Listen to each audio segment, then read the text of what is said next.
Greg, have you done any of these with your folks? Not a strictly AMA. Yeah, I think we can just do an AMA. We basically just do like a Berkshire meeting, little mini Berkshire meeting for an hour. And Can I ask you why don't we something? just open the, oh yeah, sure. So, what, how are you thinking about 2024 and What kind of business would I start? I don't know. I have no idea. I mean, the way I start businesses is very random. I get passionate about something and go down the rabbit hole. So I don't think about market sizing or trends or anything like that. What about you, Greg? so one of my goals for 2024 is I call it build skyscrapers, not strip malls. So in the past, I've been to okay, let's incubate this new product. Let's incubate this new product, new business, new business. We have a bunch of businesses that are working. So the new bets that we want to place are within the context of things that are working. So for example, we have boringmarketing.com, which is at the core of it, a bunch of AI tools to optimize web pages to be SEO optimized.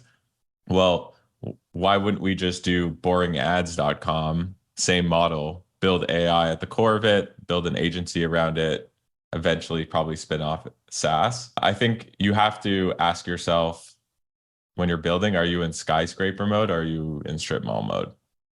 Hmm, I love that. For me, it's been nothing. I will go through like phases of Twitter mania where I will spend hours a day on Twitter and I will tweet a ton. And then I'll have 6 months where I barely tweet at all. And so lately I've been going through a period where I'm not tweeting and I've locked my phone out of Twitter. I don't have the ability to access Twitter most of the time.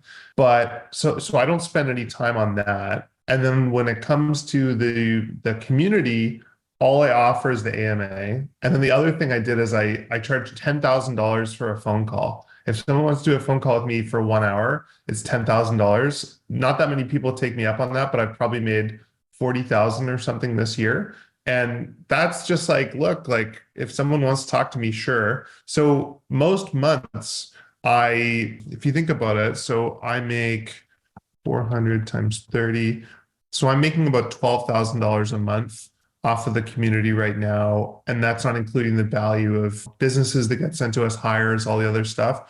And then that probably takes me 2 hours a month. So that might be an hour of interfacing with Monica and talking about what we're going to do, doing this, planning events. But for the most part, it doesn't really cost me very much time. But I've done it lazily.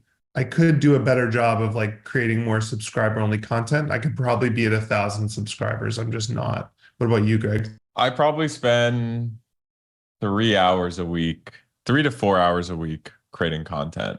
Um, I have Patrick, who's the community manager for Community Empire, and he's full time on Community Empire. So he's full time stoking that experience. And I think you need a Monica, you need a Patrick if you want to do community. If I were you, like you remember I was talking about the ACP funnel, audience, community, product.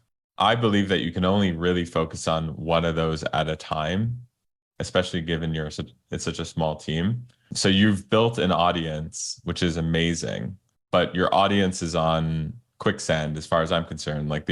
And our audiences are on Quicksand too, on Twitter and places that are unowned audiences. So if I were you, I would think of how can I develop a suite of lead magnets that convert people to get their email addresses, and community is just one of those lead magnets. So I call it a community magnet. So you create a community magnet, a free community that people can join maybe, or a cheap community that people can join. But actually, I would start with free, grab their email addresses, hire a community manager with the goal of building an email list. And then from that, then you build the product. So do it one step at a time.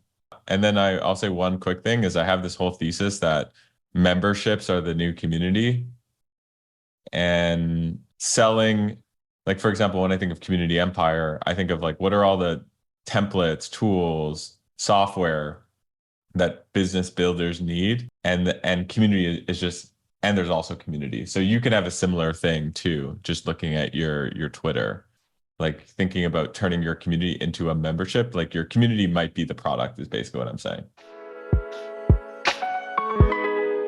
That's what people don't get about starting a community, is it's the best way to, it's one of the best ways to attract opportunities and hire people. So, That's how I found Monica, who's oh, amazing. I did a in-person mastermind. We brought about 100 people to Victoria, and it was mostly Twitter subscribers and friends. And Monica was a member, and she was just like, "Hey, I want to go to this. Can I just help organize, and I'll get a free ticket?" And I was like, "Okay, awesome." And now Monica works with us full time, so it's been awesome. And yeah, there's been lots of really interesting people I've met. Greg, can you just walk me through? I'll do the same.